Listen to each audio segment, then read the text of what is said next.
Hi guys, and welcome to another video on my channel, and two-part video this is going to be. Firstly, this is going to be an introductory video towards a series of other videos that are coming up called a Phantom for Summer, get it? Haha. Basically, they're just going to be a few edits that I've done using some footage that I've gained with my Phantom 4 over summer. I've put some music to them, you know, there's nothing particularly original about it. I've just taken some shots from locations that I've been to, stuff that I really like, thrown it together against that music, and you know, it's just purely to share. It's exactly what I want out of this hobby. The whole reason back in the day that I bought a DJI Phantom 1 was to get some really nice dynamic aerial shots that I could share with friends and family, see the world from a different angle, you know, and from that point onwards, that's what I've been doing for pure enjoyment purposes. So now I've got nearly 5,000 subscribers somehow, you know, it just means that I can share it with you guys as well. And from that point of view, I would really love to get some feedback on what you think for those videos. You know, do you enjoy them? Is it the kind of thing that you would, you know, subscribe to a channel for? Would you like me to do more of them? Would you like me to share more of them? You know, there's stuff like that that I've done that I've never put on my public channel, you know, but I do enjoy doing it. I'm going to do more of them in the future, and you know, if I get good feedback from them, then by all means I'll keep doing it, and it will maybe give me an incentive to get out there and do more of them to post to the guys who are on this channel as well. So let me know on that front. So the second part of this video is where I want to discuss the Phantom 4. Is it obsolete? As per the title of this video, really. Now, the reason I'm asking that question is, of course, because DJI have recently announced the Mavic, GoPro have announced their Karma, and both of these products are going to be in the hands of the consumer within probably the next couple of weeks. Now, what that does to the DJI Phantom 4, immediately just go on eBay. That's all you've got to do right now. If you look on eBay, you will see people selling Phantom 4s like they're water. They are just getting rid of them. It's kind of like a fire sale, and I think unfortunately it's a bit of a shame to see. Now, don't get me wrong, I will be the first person to hold my hand up and say that as soon as I saw both of these products, the Karma and the Mavic, I was drooling. You know, they both tick a certain box for me in terms of one my YouTube channel, and number two, you know, someone who enjoys, just for the hobby, aerial photography. Anyone who knows the work that I did with the Immersion RC Zhugong V1 and V2 will know that I've been kind of chasing the dream of a fold-up quadcopter that's very portable and will give you decent flight footage and decent flight times for a couple of years now. That's what I've always been looking for. I've been trying to get that compact unit, and as soon as I saw the Mavic, I'm thinking, wow, okay, yeah, this is pretty good. Indeed, the Karma is pretty portable with its backpack, and you know, and the fact that it's also got its handheld stabilizer. That's perfect for my channel. You know, I do a lot of reviews on handheld stabilizers. I'm a massive fan of the GoPro Hero cameras. I know for a fact that I will end up getting a GoPro Hero 5 at some point, purely for the fact that I know I'll get a massive amount of use for it. So, you know, these were all good things that I was seeing. This was fantastic. And don't get me wrong, I was immediately thinking, right, okay, Phantom 4, onto eBay, get rid of it, get shot of it now, you know, let's get that Mavic. What I then did, however, was I did the pragmatic and sensible thing where I sat down and I said, okay, look, let's face it, DJI have done the sensible thing here. DJI have sent out a shed load of these pre-production models, and they've given them to, you know, YouTubers who have got much more subscribers than me, and they're going to put them through their paces. You know, we're going to see over the next month or so what people really think of these products. Now, immediately, as soon as that started happening, you were seeing the footage from the Mavic. You were seeing people with this weird softness, the fact that there's this kind of tap to focus as part of the camera setup on the Mavic, and the footage side by side with the Phantom was looking, in my opinion, a little too soft. And these are some of the things that kind of got me worried. From my point of view, I do this purely from a hobby.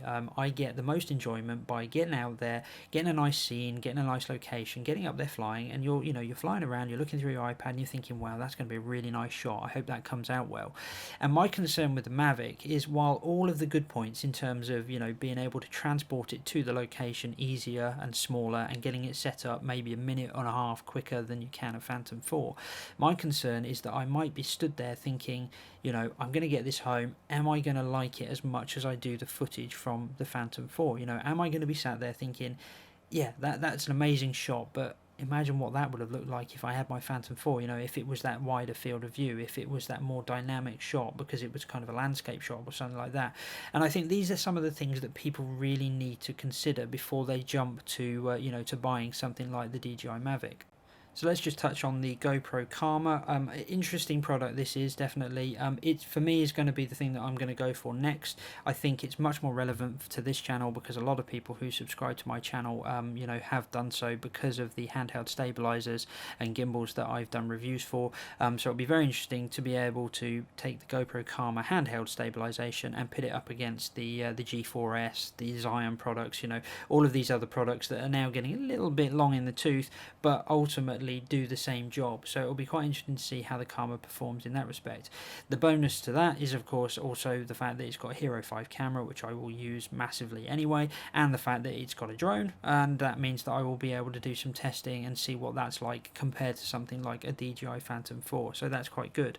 Now, what I've seen so far of the Karma is something that I also wanted to mention. Very interesting that DJI, they've been sending these pre-production models of the Mavic out to YouTube channels, and they've said, here you go, this is it. You know, it doesn't have the latest firmware necessarily, but this is the product that people were going to get. GoPro have done it very differently. They've been sending out the drone with people from GoPro to sort of say, here you go, you can have 20 minutes with this, tell us what you think. Now that immediately indicates to me that these were very much pre-production models. It suggests, and it's quite likely, all speculation of course, that what happened was DJI were going to announce their Mavic, GoPro heard about this, they'd finished their GoPro Hero 5, they'd finished their Hero 5 session, but they hadn't necessarily completely finished the Karma, but they wanted to get it all in the same announcement, and they wanted to make sure it was done in decent time before DJI announced their Mavic, because obviously the worry of the competition, they wanted to get people's interest up. So you know, I think that's what's happened. The Karma, in theory, is coming out. I think it's mentioned for November, end of November, something like that. It'll be interesting to see whether they actually do come out, and you know, at the moment I can't even put myself down on a pre-sale list, so it's a bit of a shame. If anyone obviously is watching this video and wants to send me one, then please do, but I very much doubt that's going to be the case. I think they're going to be sending some out to you know, to the bigger channels, which is quite understandable. So I shall just do the usual thing, get myself down on the list, make a purchase of it, and you know, test it, fly it, see if I like it, and then probably sell it on afterwards for the next product in about 6 months time. So that's the plan anyway.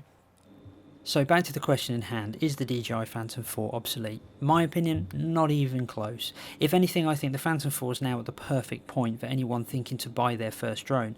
The prices are coming down, the competition means that there are better options out there in the eyes of many people, and that means that you can get yourself a bargain for the footage that you see in front of you right now.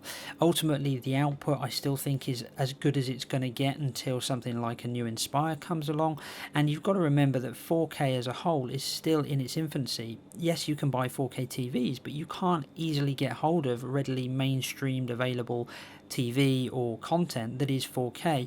Within 5 years that may be the case, but that means that you've got 5 years of your Phantom where the footage that you take with it is going to be relevant.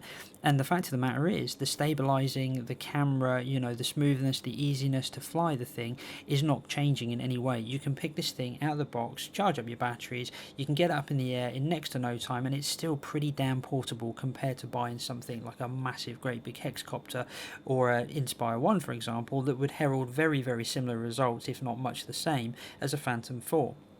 So, in conclusion, I just think that the Phantom 4 shouldn't be dismissed. It shouldn't be deemed as an obsolete piece of kit. If you travel a lot, go for a Maverick. If you like the action side of it and you like the handheld bit, fine, go for the Karma. But give it time. Watch some footage. Wait for the comparisons to be made and then make your decision. Don't just rush into it. And by then, by the time those comparisons are made, you may even find that the Phantom 4 price has come down even more and you can get yourself even more of a bargain for it. Anyway, hopefully this video has been of interest to some people. If you did enjoy it, please leave a like, it will help me out, and please look forward to the A Phantom for Summer videos, which will be coming on my channel shortly.